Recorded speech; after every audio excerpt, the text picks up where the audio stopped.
আসসালামু আলাইকুম, স্বাগতম রোহানি উস্তাদ ইউটিউব চ্যানেলে। তো আজকে আপনাদের সামনে আমি একজন বড় মাপের একজন বক্তাকে হাজির করেছি। উনি অনেক বড় মাপের একজন বক্তা, ওনার একটা চ্যানেলও আছে, ওইখানে ওনার আলোচনা দেওয়া আছে যুক্তিশাহী মিডিয়া। তো উনি আজকে আপনাদেরকে সূরা হাশর এবং আয়াতুল কুরসি, সূরা হাশর এবং আয়াতুল কুরসি এই দুইটা আয়াতের অনেক ফজিলত। এই দুইটা আয়াত কোরআন এবং হাদিসের অনুযায়ী অনেক ফজিলত এবং গুরুত্ব বহন করে। তো ওনার এই দুইটা আয়াতের কয়েকটা ফজিলত সম্পর্কে এই ওয়াজ আশরাফ আলী যুক্তিশাহী, মুফতি আশরাফ আলী যুক্তিশাহী, উনি এ বিষয়ে একটু আলোচনা করবেন এবং এটার ফজিলত বর্ণনা করবেন। জি। কোরআন এবং হাদিসের অসংখ্য আয়াত রয়েছে যেগুলো আমাদের আমলযোগ্য।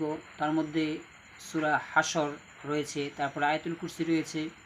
তো আয়াতুল কুরসি হচ্ছে কোরআনে কারিমের অসংখ্য 6666 আয়াতের মধ্যে সর্বমর্যাদাপূর্ণ আয়াত। এখানে আল্লাহ তাআলার বরত্ব, আল্লাহ পাকের আসন, আল্লাহ পাকের মহত্ব মহিমা বর্ণনা করা হয়েছে। তো নবী করিম সাল্লাল্লাহু আলাইহি সাল্লাম বলেন, কোনো ব্যক্তি যদি ওই ব্যক্তি এবং জান্নাতের মধ্যে পার্থক্য হলো মরণ, কোনো ব্যক্তি যদি 5 ওয়াক্ত ফরজ নামাজের পরে আয়াতুল কুরসি তেলাওয়াত করে, তাহলে ওই ব্যক্তি যদি ইন্তেকাল করে, তাহলে ওই ব্যক্তি ইন্তেকালের সাথে সাথে জান্নাতে প্রবেশ করবে। অর্থাৎ একজন মানুষ এবং জান্নাতের মধ্যে পার্থক্য হলো মরণ। যদি ওই ব্যক্তি 5 ওয়াক্ত ফরজ নামাজের পরে আয়াতুল কুরসি তেলাওয়াত করে।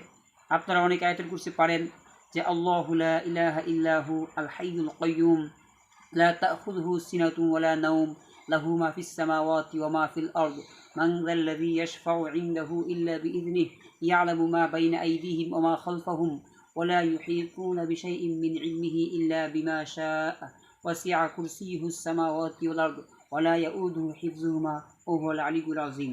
এটি হচ্ছে কোরআন কারীমের 3 পারার প্রথম পৃষ্ঠার মধ্যে এটা আপনারা পাবেন। এটা হলো একটা আমল। দ্বিতীয় আরেকটি আমল হলো সূরা হাশর, যে সূরা হাশরের শেষ আয়াত।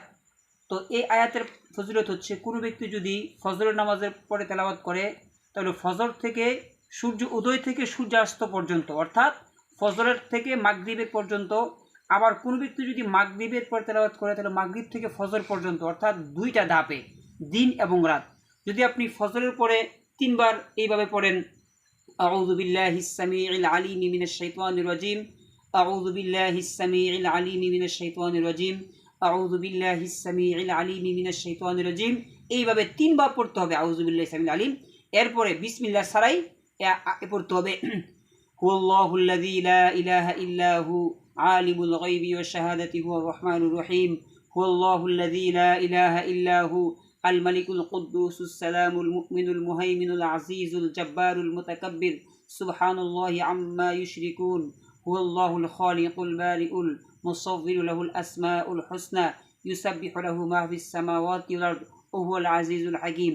কোন ব্যক্তি যদি সূরা হাশর সকাল এবং বিকাল, অর্থাৎ ফজর নামাজের পরে এবং মাগরিবের নামাজের পরে তেলাওয়াত করে, যদি এই দিনের ভিতরে কোনো ব্যক্তির মরণ হয়, তাহলে ওই ব্যক্তির মরণ সাধারণ কোনো মরণ হবে না, ওই ব্যক্তির মরণ হবে শহীদি মরণ।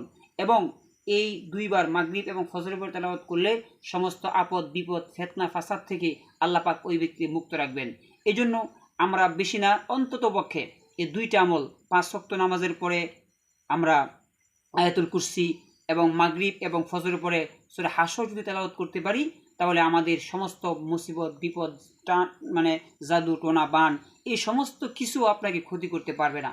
এবং আরেকটি আমাদের কথা বলি, যে আমরা যাদের পিতামাতা ইন্তেকাল করেছেন, নবীজি বলেছেন, যে ব্যক্তি সূরা ইখলাস অর্থাৎ কুল হুয়াল্লাহ সূরা একবার তেলাওয়াত করে, ওই ব্যক্তির আমলনামায় 10 পারা তেলাওয়াতের সমান সওয়াব, 2বার পড়লে 20 পারা, 3বার পড়লে 30 পারা। অর্থাৎ কোন ব্যক্তি কুল হুয়াল্লাহ সূরা 3বার পড়লো, সে যেন এই যে এই গোটা কোরআন শরীফ একবার খতম করলে যে সওয়াব হবে, কোনো ব্যক্তি 3বার কুল হুয়াল্লাহ সূরা পড়লে এই এক খতম পুরো কোরআন শরীফ পড়ার সওয়াব আল্লাহ পাক তাআলা আমাদের দান করে। এই জন্য আমরা প্রত্যেক 5 ওয়াক্ত নামাজের পরে যে 3বার কুল হুয়াল্লাহ সূরা পড়ে নিজের মা বাবার নামে এক খতম করে দৈনিক 5 খতম দিতে পারি, এটাও আমাদের জন্য একটা পিতামাতার একটা হক আমরা আদায় করতে পারবো।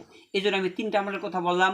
5 ওয়াক্ত নামাজের পরে আয়াতুল কুরসি, মাগরিব এবং ফজরের পরে সূরা হাশর, এবং নিজের পিতামাতা আত্মীয়দের জন্য আমরা দৈনিক অন্ততপক্ষে যদি 5বার কোরআন খতম করতে পারি, তাহলে আমরা আত্মীয় স্বজন মৃত মা বাবার কবরের তাদের হক আমরা আদায় করতে পারবো। এই জন্য আমরা সবসময় চেষ্টা করবো আমলগুলো করার জন্যে।